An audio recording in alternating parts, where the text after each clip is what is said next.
بكم مشاهدينا وحلقة جديدة من برنامج حدث في مصر. النهاردة بنتكلم عن ندوة موضوعها مهم جدا، وهو الشخصية المصرية في مواجهة التطرف. يمكن يكون في تطرف وفي إرهاب، لكنه غريب على شخصيتنا المصرية وعلى مجتمعنا. ده اللي هنتعرف عليه أكتر من خلال متابعتنا للندوة. تابعونا وحلقة جديدة معاكم النهاردة.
دكتور وسيم السيسي، أستاذ الكلى والمسالك البولية وأستاذ علم المصريات، طبعا هو اللي هيكلمنا النهاردة عن الشخصية المصرية.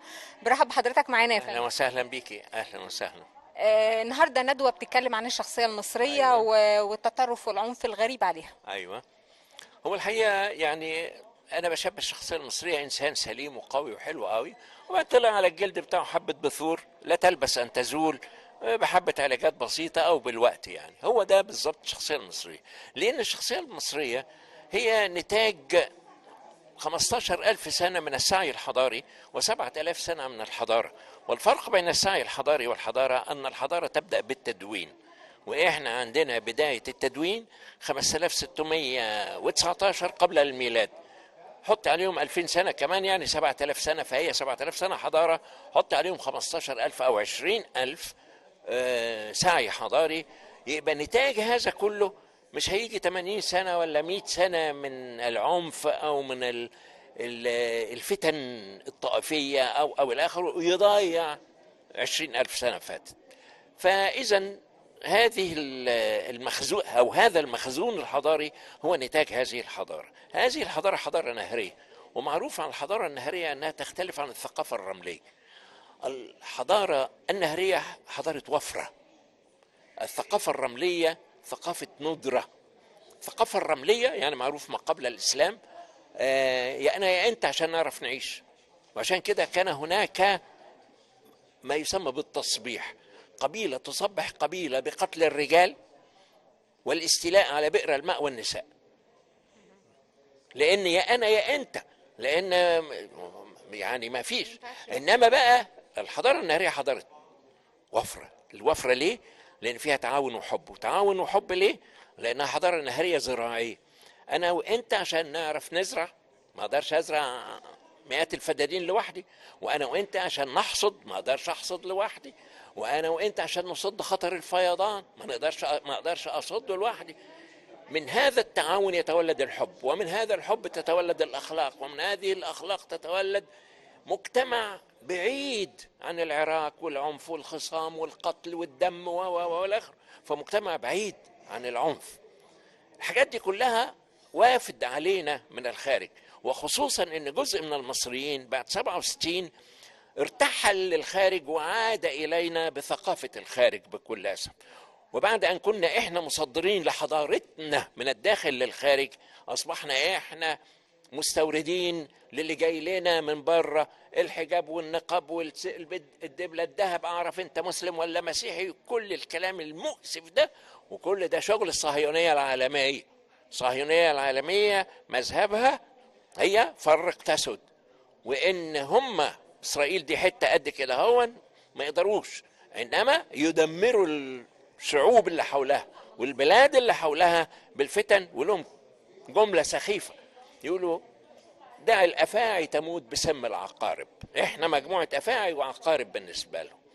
فإنما وعشان كده هو بلاد كتيرة وقعت نتيجة المخطط بتاع برنارد لويس وبتاع مخطط بتاع سير هنري كامبل بانر سنة 1907، والمخطط بتاع سايكس بيكو سنة 1916، والمخطط بتاع بن غوريون وموشي شاريت سنة 54. كل دي مخططات لتدمير المنطقة دي. نجحوا، دمروا العراق ودمروا سوريا ودمروا اليمن ودمروا ليبيا و جم عند مصر المخزون الحضاري ظهر، وربنا رب الجنود قال مصر قدهم وقدود.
الأستاذة الدكتورة نسرين البغدادي، أستاذ علم الاجتماع وعضو المجلس القومي للمرأة، هي ضيفتنا، وهي النهاردة متحدثة من المتحدثين في ندوة بتتكلم عن الشخصية المصرية وكيفية مواجهة والتصدي للإرهاب والتطرف. برحب بحضرتك معنا. أهلا وسهلا. حضرتك النهاردة هتكوني على الستيج وهتتكلمي عن الشخصية المصرية وكيفية ان احنا نواجه العنف والتطرف والفكر الغريب علينا، ما كانش ابدا عمره من ضمن الافكار المصرية ابدا الارهاب والتطرف.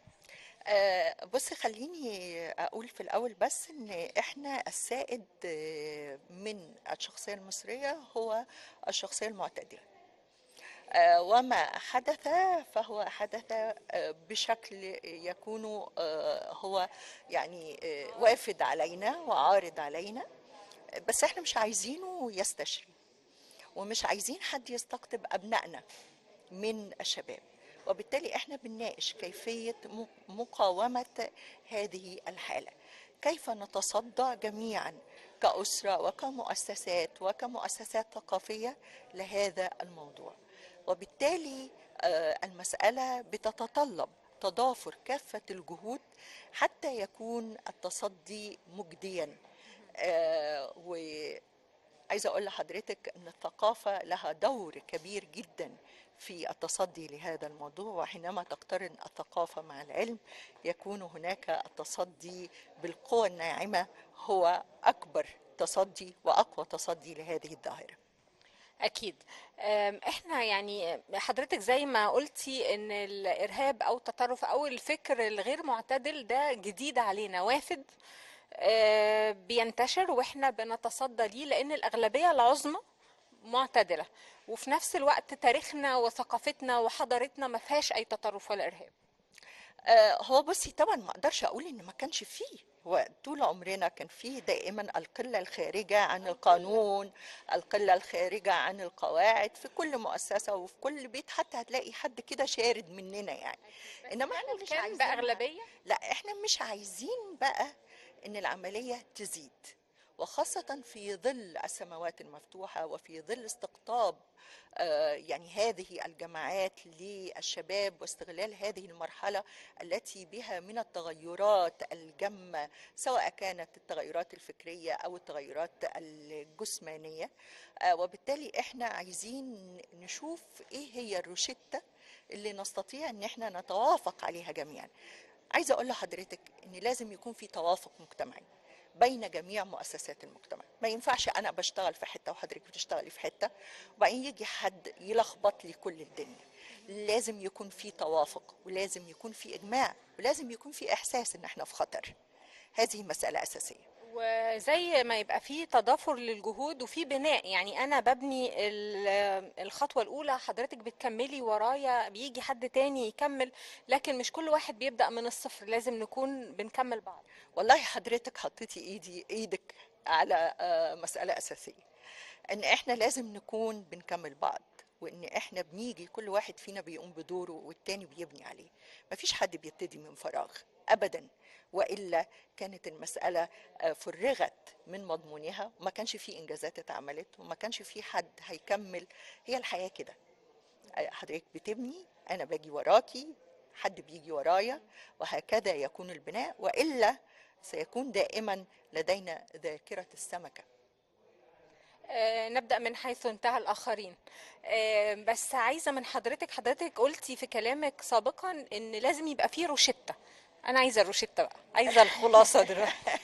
روشتة ان احنا لازم نحدد خارطة طريق لينا جميعا كمؤسسات علمية وكمؤسسات ثقافية وكمؤسسات تعليمية، ان احنا كلنا هتتضافر جهودنا حتى يكون هناك بث للقيم التي يجب ان تسود، وان احنا لازم نلحق شبابنا ونحوط عليه. الدكتورة سامية خضر، أستاذ علم الاجتماع بكلية التربية جامعة عين شمس، هي من المتحدثين النهاردة في الندوة، وهتعرفنا على كلماتها اللي هتتقال من خلال الندوة.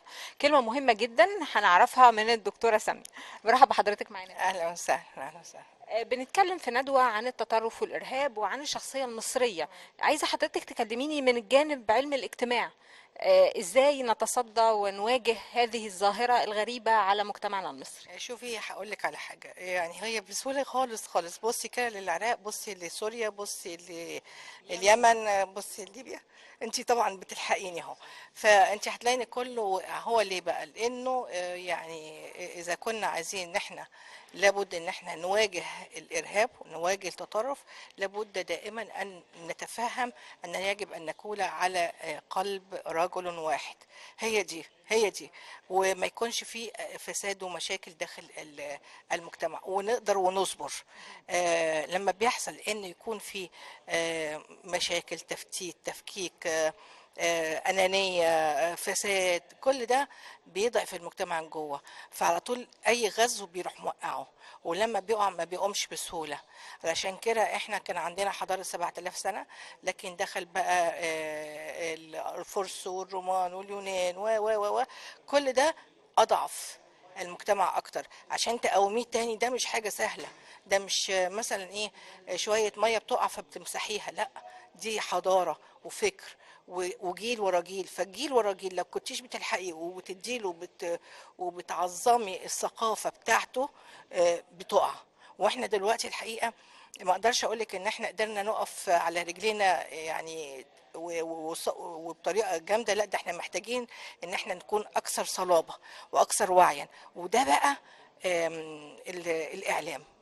الاعلام الان هو إما إن هو يستطيع أن يأخذنا ويستطيع أن هو يعني ينقذنا، وإما إن هو بالعكس يوقعنا. فهو ده الحقيقة. وأنا الحقيقة أملي في ماسبيرو، وأملي في ده الإعلام المصري اللي احنا اتربينا عليه، وده الإعلام اللي كنا بنشوف دايما مقدم البرنامج كان بيبقى محترم وقاعد كده بيفكر وبيتكلم بطريقة سليمة، مش بيجري بكوباية ولا بيعمل يعني حاجات كده طفولية. فاحنا محتاجين الحقيقة مزيد من الثقافة، مزيد من التوعية، مزيد من الصلابة، مزيد من اننا كلنا نقول مش مهم انا، المهم الوطن، مش مهم انا، هو ده. ما كناش هنعمل كده. احنا قدامنا امثله، اصل برضه احنا عندنا عقل وبنشوف قدامنا امثله، قدامنا العراق، قدامنا ليبيا، قدامنا سوريا، قدامنا اليمن. هو ده ما وقعش مره واحده، هم الاول قعدوا يخرموا كده في البلد من جوه لغايه ما ضعفت وهكذا. اي حاجه تروح موقعها على طول. لا، احنا لازم نكون واعيين لهذا. 7000 سنه دي خلي بالك، ده مش حاجه بسيطه، ده تاريخ عظيم جدا. ده لما جاء يعني الفرنساويين لمصر قالوا لك الانسان المصري فيه صلابه قويه جدا جدا، يعني يظهر عليه البلاده والسكون والخجل، لكن اول ما يلاقي انه فيه موقف صعب تلاقي كلهم هبه رجل واحد. ده ده هم اللي بيقولوا على فكره، وبيقولوا حتى كمان بيقول لك احنا جربنا الموضوع. طب ما احنا بقى لازم نفهم ده، يعني هو بيعملوا علينا تجارب، طب احنا نعمل بقى ونشوف احنا مين. وده الحقيقه اللي عملناه في 30 يونيو لما خرجنا كلنا ورفضنا الدم والقتل ورمي الشباب من فوق السطوح. رفضنا كل ما هو يعني في ارهاب. وخلي بالك الانسان المصري مختلف جدا عن يعني عن كتير من الدول اللي حوالينا، وعن كمان الدول الغربيه. احنا يعني عندنا رقه القلب قوي، يعني زياده، حساسين زياده. فاحنا مشاعرنا جياش. احنا محتاجين الحقيقه نبقى فاهمين قوي وواعيين وعارفين ان احنا مش هنتساب. احنا دايما مصر مستهدفه. طب احنا بقى ازاي نقدر ان احنا يعني نقفز على هذا الاستهداف؟ ان احنا دايما نكون ايد واحده، دايما متفاهمين. الثقافه ثم الثقافه، بس الثقافه المستنيره.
الدكتورة ناهد عبد الحميد، ناقدة ومدير ملتقى الهناجر الثقافي، هي ضيفتنا المنورانا وهي اللي هتكلمنا عن موضوع الندوة بشكل عام.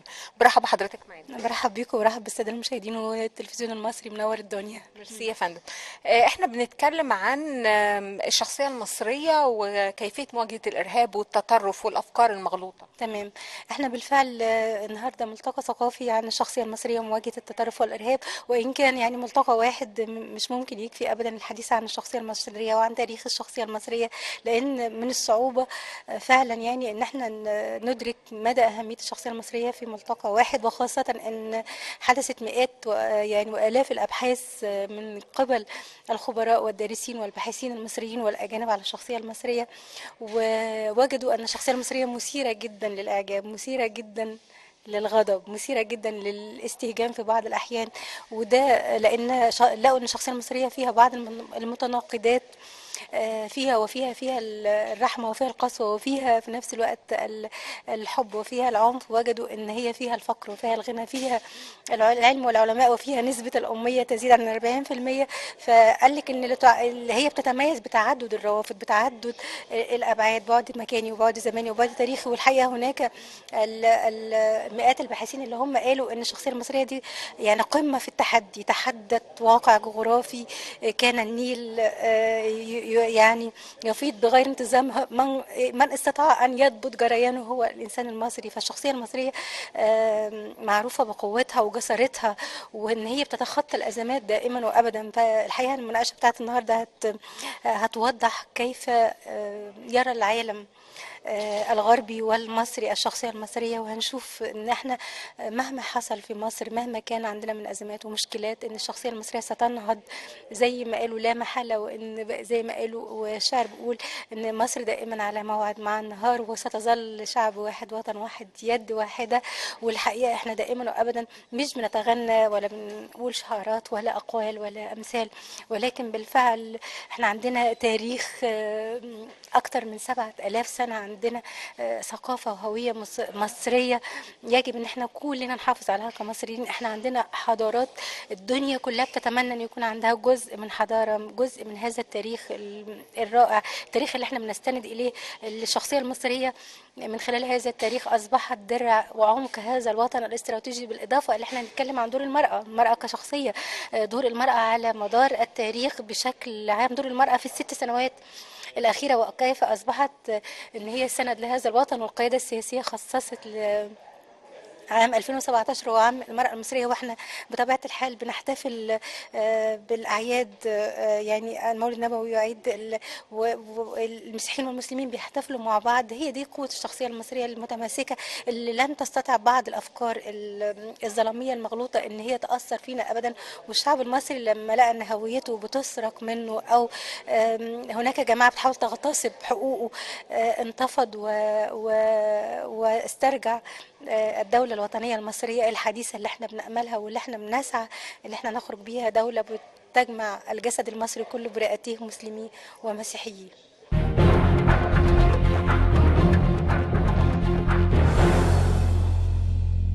من خلال لقاءاتنا ومن خلال متابعتنا للندوة اتأكدنا ان الشخصية المصرية بتنبذ كل عنف وكل تطرف. بالعكس، الشخصية المصرية دايما بتقاوم وقادرة على التحدي والمواجهة. الشخصية المصرية بتصمد امام اي معتدي، مش ارهاب ولا فكر هو اللي هيغير الشخصية المصرية. ده كان موضوع حلقتنا النهاردة. استنونا بكرة وفريق عمل جديد دايما في حدث في مصر.